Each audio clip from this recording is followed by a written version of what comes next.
Alhamdulillahi Rabbil Alamin ala kulli hal. Al-muttasifu subhanahu bil izzati wal uzmati wal jalal. Nahmaduhu tabaraka wa ta'ala bil ghuduwi wal asal. Wa na'udhu bi nuri wajhil karim min dhulumati syakki wa syirqi wa dhalal. Ashhadu an la ilaha illallah al-wahidul ahadu fasyabihu muhal. Wa ashhadu anna Muhammadan abduhu wa rasuluhu karimul khisal. Linasma qala Allah ta'ala haitsu qala ya ayyuhalladzina amanu taqullaha haqqa tuqatih wa la tamutunna illa wa antum muslimun. Amma ba'd, fa inna asdaqal hadithi kitabullah wa khairal hadi Muhammadin sallallahu alaihi wasallam wa syarrul umuri muhdatsatuha fa inna kulla muhdatsatin fid dini bid'ah wa kulla bid'atin dhalalah wa kulla dhalalatin finnar wal a'yadu billah. Ahibatil kiram, waffaqani Allah wa iyyakum. Alhamdulillah atas nikmat yang diberikan oleh Allah Subhanahu wa taala. Adapun nikmat yang paling besar dan yang paling megah adalah iman, Islam, dan at-taqwa. Dengan nikmat Allah Subhanahu wa taala juga kita diberikan kesempatan oleh Allah untuk menunaikan salah satu kewajibannya, yaitu salat Jum'ah secara berjamaah. Tak lupa salawat dan salam kita haturkan kepada Nabi Muhammad sallallahu alaihi wasallam beserta para keluarganya, istri-istrinya, dan juga para sahabat-sahabatnya yang senantiasa mendukung beliau dalam menegakkan kalimat la ilaha illallah, dan juga kepada pengikut-pengikutnya yang selalu mendambakan syafaat dari Nabi Muhammad sallallahu alaihi wasallam di hari akhir kelak. Ahibatil kiram, a'azzani Allah wa iyyakum.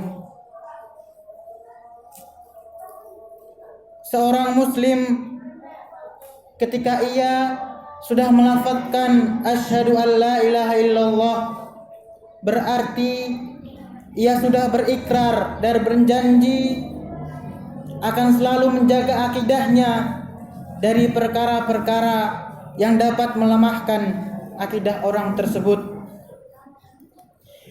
Ia juga telah berikrar akan meyakini apa yang difirmankan oleh Allah Subhanahu wa taala di dalam Al-Qur'an.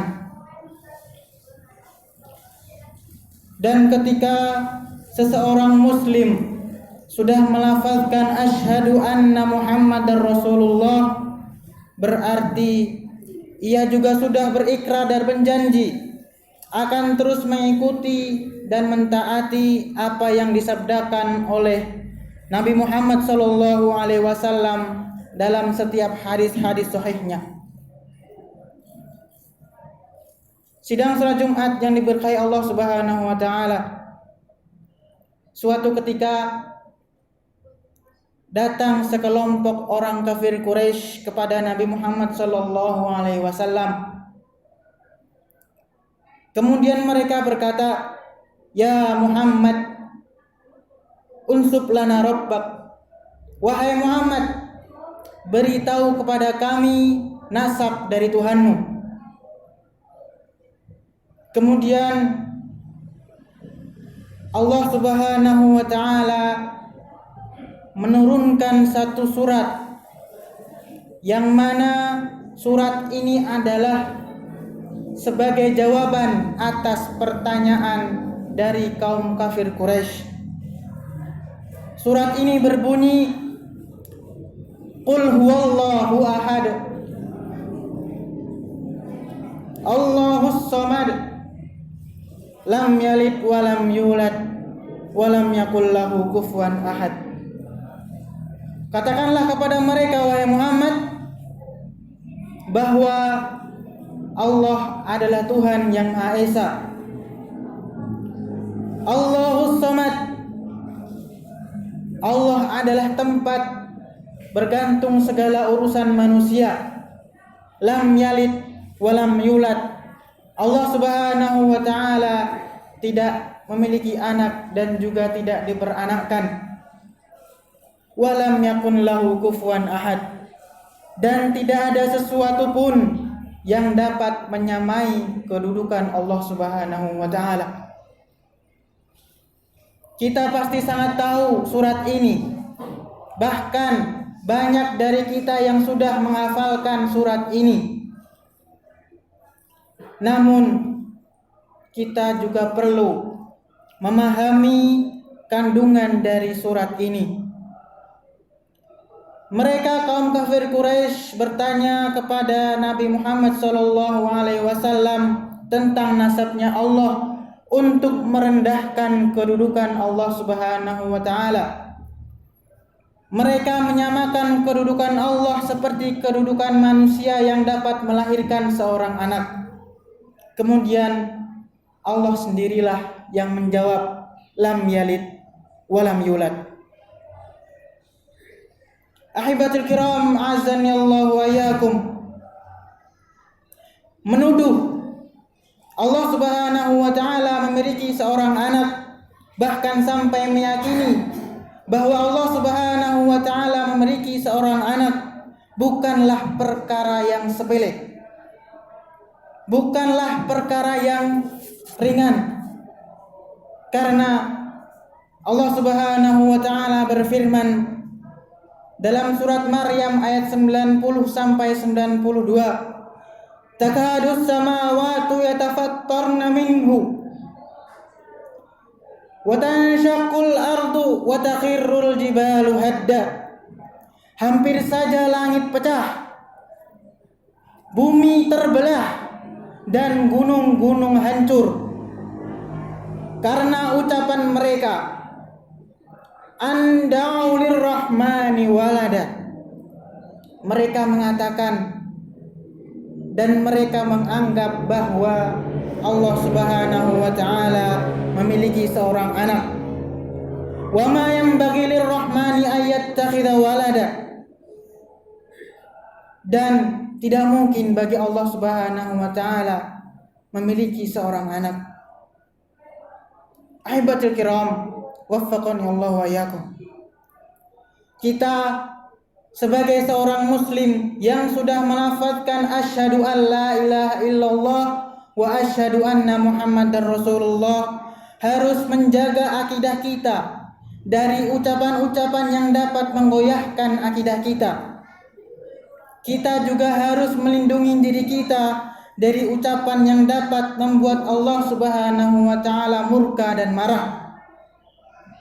Dan salah satu ucapan yang dapat membuat langit hampir jatuh, bumi hampir terbelah, dan gunung-gunung hampir runtuh adalah ucapan selamat kepada mereka yang meyakini bahwa Allah Subhanahu wa ta'ala memiliki seorang anak, yaitu ucapan selamat Natal. Karena dengan kita mengucapkan selamat kepada mereka yang merayakannya, berarti kita sudah menyetujui kan dalam surat Al-Ikhlas tadi, surat yang sudah kita hafal, bahwa Allah Subhanahu wa ta'ala tidak memiliki anak dan juga tidak diperanakkan.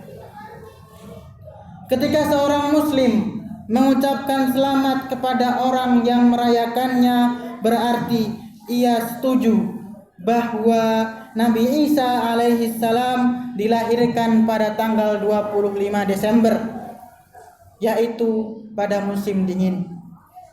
Padahal dalam Al-Qur'anul Karim, kitab suci umat muslim, yang mana kita sebagai seorang muslim harus meyakini apa yang ada di dalam Al-Qur'an, bahwa Nabi Isa alaihi salam dilahirkan pada musim kurma.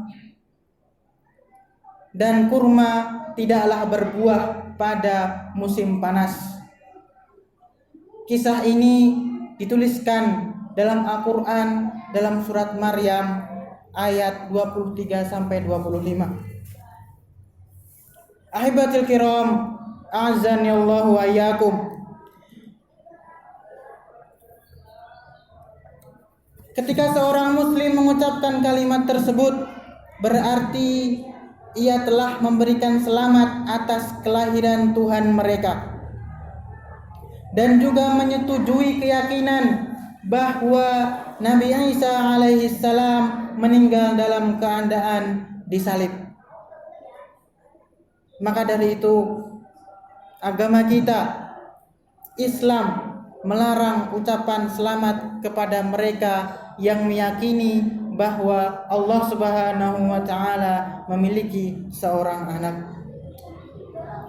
Adapun alasan lain mengapa kita tidak diperbolehkan mengucapkan selamat kepada mereka, karena yang pertama, Rasulullah Shallallahu alaihi wasallam telah melarang kepada kita untuk mendahului ucapan selamat atau salam kepada kaum Nasrani dan Yahudi. Kita telah melakukan atau kita telah melafazkan asyhadu anna Muhammadar Rasulullah, berarti kita harus menjalankan dan mentaati hadis ini. Rasulullah sallallahu alaihi wasallam bersabda, "La tabda'ul yahuda wan nasara bis salam." Janganlah kalian sekali-kali mendahului salam kepada kaum Yahudi dan kaum Nasrani. Hadis ini hadis sahih, diriwayatkan oleh Imam Muslim. Alasan yang kedua adalah ketika kita mengucapkan kalimat tersebut atau ucapan kalimat tersebut, seolah-olah kita ikut merayakan kelahiran Tuhan mereka. Padahal hari ini, hari Natal, bukanlah hari raya besar dari umat Islam. Dalam suatu hadis yang diriwayatkan oleh Imam Ahmad, Anas bin Malik menceritakan ketika Rasulullah Shallallahu alaihi wasallam pergi ke Madinah, kemudian beliau menemukan penduduk di sana memiliki 2 hari raya, yang mana di 2 hari raya ini diisi dengan senang-senang pada masa jahiliyah mereka. Kemudian Rasulullah Shallallahu alaihi wasallam mengganti 2 hari tersebut dengan 2 hari yang lebih agung dari 2 hari sebelumnya, yaitu hari raya Idul Fitri dan juga hari raya Idul Adha. Adapun alasan yang ketiga mengapa kita tidak diperbolehkan mengucapkan selamat kepada mereka, bahwa seorang muslim, kita sebagai seorang muslim diperintahkan untuk menjauhi dan mengingkari sesembahan orang kafir, sebagaimana yang telah dikisahkan oleh Allah Subhanahu wa taala dalam surat Al-Mumtahanah ayat keempat, ketika Allah Subhanahu wa taala mengisahkan kisah Nabi Ibrahim beserta ayahnya, yang artinya, sesungguhnya ada suri tauladan yang baik bagi kamu wahai Muhammad dari Nabi Ibrahim dan orang-orang yang bersamanya. Ketika mereka mengatakan pada kaum mereka, sesungguhnya kami berlepas diri dari engkau dan dari apa yang engkau sembah. Kami ingkari kekafiranmu dan kekufuranmu, serta telah jelas antara kami dan engkau wahai ayahku permusuhan yang selama-lamanya sampai engkau beriman kepada Allah Subhanahu wa taala. Ketika seorang muslim mengucapkan kalimat selamat kepada mereka yang meyakini bahwa Allah Subhanahu wa taala memiliki anak, berarti ia telah setuju akan kekufuran mereka, karena pada tanggal inilah mereka meyakini bahwa Tuhan mereka dilahirkan. Bukankah ini adalah kekufuran yang sangat nyata dan jelas? Barakallahu fikum wa nafa'ani wa iyyakum bima fihi minal ayati wa dzikril hakim wa taqabbal minni wa minkum tilawatahu innahu wal ghafurur rahim fastaghfiru innahu huwas samiul alim.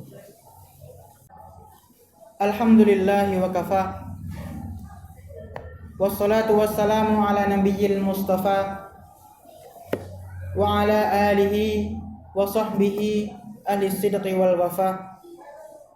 Asyhadu an la ilaha illallah wahdahu la syarikalah wa asyhadu anna Muhammadan abduhu wa rasuluhu la nabiyya wa la rasula ba'dah. Ahibatul kiram, azani Allahu ayyakum. Tidak ada toleransi dalam perkara akidah atau keyakinan. Jangan membawa perkara atau jangan membawa perasaan dalam perkara akidah dengan mengatakan kepada mereka, saya nggak enak kalau tidak mengucapkan selamat.